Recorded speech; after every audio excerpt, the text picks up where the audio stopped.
Well, it certainly is a glorious day for NCL cruisers, as we're getting news today of the death of the cluster MUSTER. Also, Carnival is starting to transform its newest cruise ship, the Optimus Prime, into the Carnival. It's not a transformer, but they're working on their new cruise ships, what I'm trying to say. Also, I have a story about a cruise port that has a bad reputation for their cruise parking, making some enhancements. And, well, I've got a whole lot more. Cruise news and my views. Let's talk about it.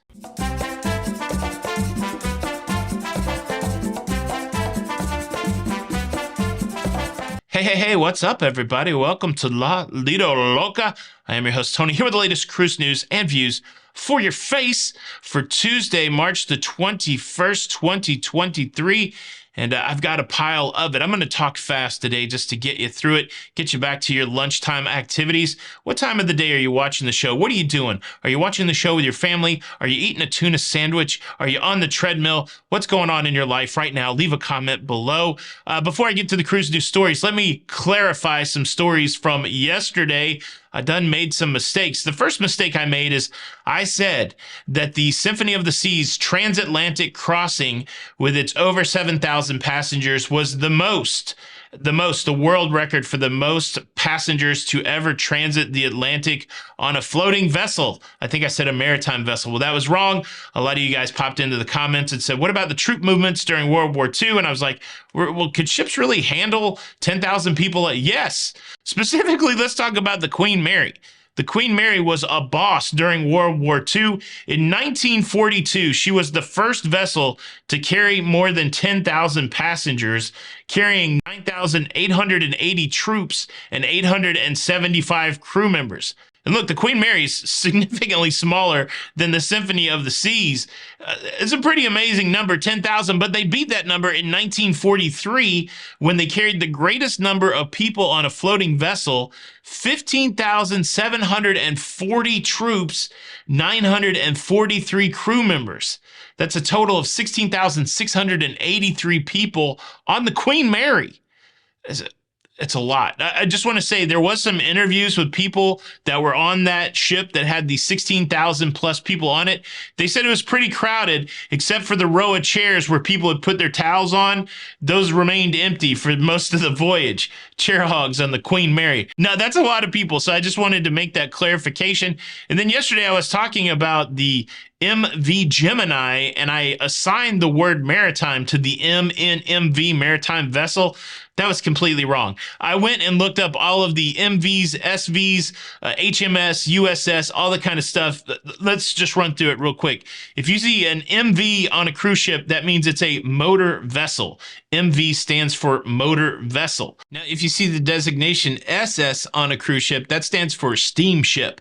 So if you think of the SS Titanic, that stands for steamship. And then if you see SV on a ship, that's a sailing vessel, which calls into question the idea of the SS Minnow, the fictional boat from Gilligan's Island.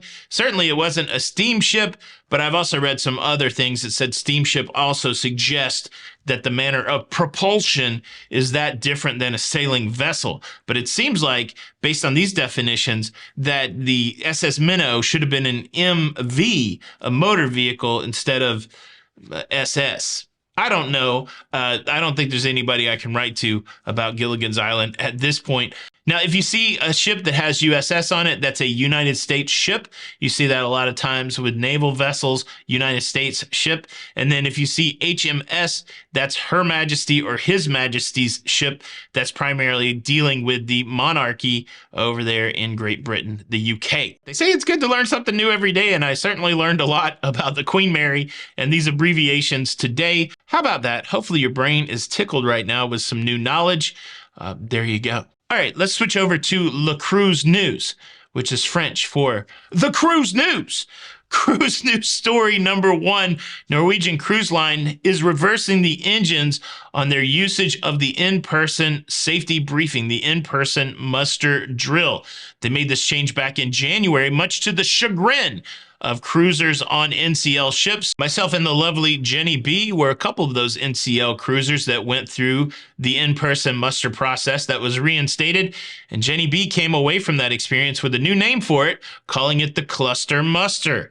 And, well, I was just getting ready to put that on a t-shirt, but now Norwegian Cruise Line has reversed their decision. They're going back to the E-Muster. There's not a lot of explanation as to why, but some would assume that it's probably because a passenger saying they don't like it. But either way, it's good news. They're going to start rolling it out soon, I believe. The official date is April the 1st, which is April Fool's Day, which I was thinking when I read this story yesterday, wouldn't that be a wild, long game that all of a sudden we get to April 1st and they go, April Fools, we were just teasing. But this is going to roll out across the fleet over a period of time in April. So if you're cruising on NCL in April, you may benefit from the E-Muster. You may still have to go to the Cluster Muster, but by the end of April, I would assume that all the cruise ships will be back to the E-Muster. I continue to contend that the E-Muster is the more efficient way to do this thing.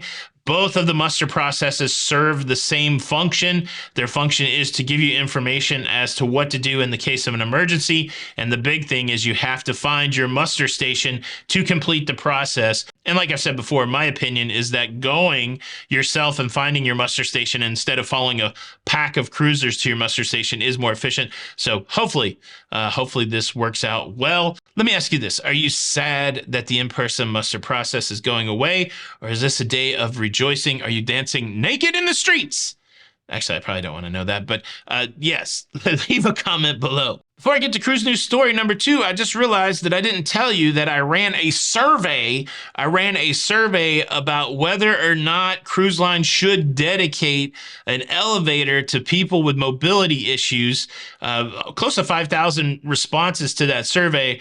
I'll tell you the results at the end. Cruise news story number 2 is about Optimus Prime and the Decepticons as Carnival Cruise Line is transforming an old cruise ship into one of its newest cruise ships over in the country of Spain. Of course, we're talking about the soon-to-be Carnival Venezia, which is currently the Costa Venezia. This will be one of the first cruise ships in the Costa by Carnival offering from Carnival Cruise Line, dubbed as Carnival Fun Italian Style. There's some interesting facts about the Venezia. Of course, it's similar to Carnival's Vista cruise ship, the Vista class. It was originally built for the Chinese market, and it is ornate, and it is styled in the way of Venice. You've got gondolas in there. You've got gold statues, a very Italian-looking cruise ship on the inside, and it's currently being transformed at the shipyard there in Spain, adding some signature Carnival venues, and they're going to be doing some paint on the outside, transforming the outside into a new combination of Carnival and Costa paint colors. This transformation of the Venezia is supposed to be done sometime in May. There'll be a 15-night transatlantic for her, and then she will start doing her regular sailings out of New York in June. It's going to be a lot of itineraries for that cruise ship. You can go to the Bahamas, you can go to the Caribbean, you can go to Canada. To me, the concept is very interesting. I can only think of one other cruise line that kind of gives you a Mediterranean feel in North America. MSC. I don't know if Carnival is doing this to compete directly with MSC, but it's an interesting concept. I would certainly like to check out this cruise ship. Yeah, it's now on my list of things I need to look and see if I can fit one of these sailings in. What do you think? Is this a cruise ship for you? And what's your favorite Transformer? And look, if you say Bumblebee, I'm going to judge you the same way that I do people that tell me that Pikachu is their favorite Pokemon. Going to judge you harshly. I'm just kidding. What's your favorite Transformer? Leave a comment below. Robots in disguise. Roll out. All right. Now, before we move on to the next cruise news story, just a quick programming reminder. It is Tuesday, and we have 2 live shows tonight. 6 p.m. Eastern, we have the big live show here on this YouTube channel. Everybody is welcome to pop in, ask your cruise questions. I don't even know what we're going to be talking about tonight. And then at 7 p.m., we have the Patreon show.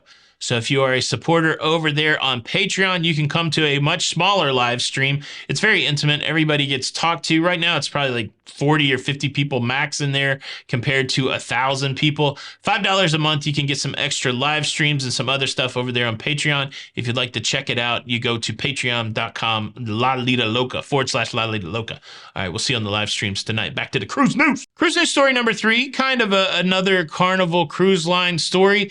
This story is about the port of Norfolk. They're in Virginia. If you've been tracking along with the recent history of that cruise port, they got a bad reputation for the parking that goes along with that cruise port. There has been several examples of people who have parked their car and gone on a cruise, and when they've come back from a cruise, their car has been broken into, which is not what you want. You don't want to be parking your car in the, city parking lot, and all of a sudden you find that it's been broken into. Well, the leadership there in Norfolk, they've done an evaluation of the parking facilities and found them to be a little deficient, and so they're doing some upgrades. They've upgraded the fencing. They used to just have a chain link fence, which apparently was pretty easy to overcome. They also have improved the lighting at the parking area, and they've changed out the security for that lot. They used to just use a third-party security company, but now they are going to be policing that parking area with deputies. That means these are the people that can arrest you, and they've got the guns. They've got all kinds of stuff that they can kind of lock down the security on that port parking. That's definitely good news for cruisers that cruise out of Norfolk, Virginia, and hopefully this will make that cruise offering there a little more robust. I know the Carnival cruises out of that port. I'm not sure if any other cruise ships cruise out of that port, but yeah, there you go. Are you a Norfolk cruiser? Does this make you excited? Leave a comment below. Now, I did ask you guys over on the community tab whether or not cruise lines should dedicate an elevator on every cruise ship to people with mobility issues. And I was a little shocked at the results of that. I'm going to tell you the results of the poll, but first I would like to invite you to subscribe. Actually, I just want an excuse to do jazz hands. But look, if you like staying up to date with everything that's going on in cruising, jazz hands, cruising. Please consider subscribing with the notification bell on. That way you don't miss out on any of these episodes. If you're getting value out of the news today, please hit the like button. All right, I asked 214,588 people, should cruise lines dedicate an elevator to only be used by people with mobility issues? 4,200 people responded, and 57% of the people said no. No, but 43% of the people said yes. Almost half of you guys out there said that the cruise line should dedicate an elevator to people with mobility issues. I just don't even see how that's possible. The amount of people with mobility issues, I would say, are less than 10% of the people on a cruise ship.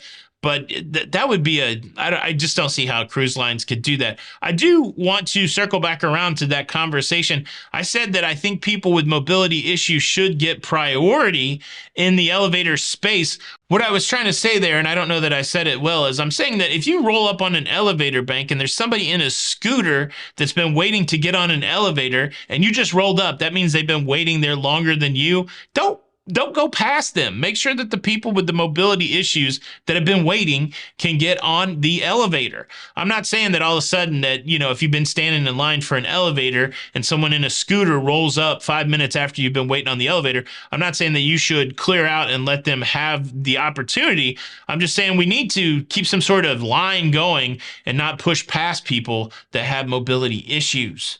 That's what I'm saying. But wow, 43% thinks that a whole elevator should be dead. I just don't think it's possible. Thank you so much for checking out the show today. Hope you enjoyed it. Tony La Lido Loca. Till the next time, we'll see you on the Lido. The Lido. Ooh, oh, oh.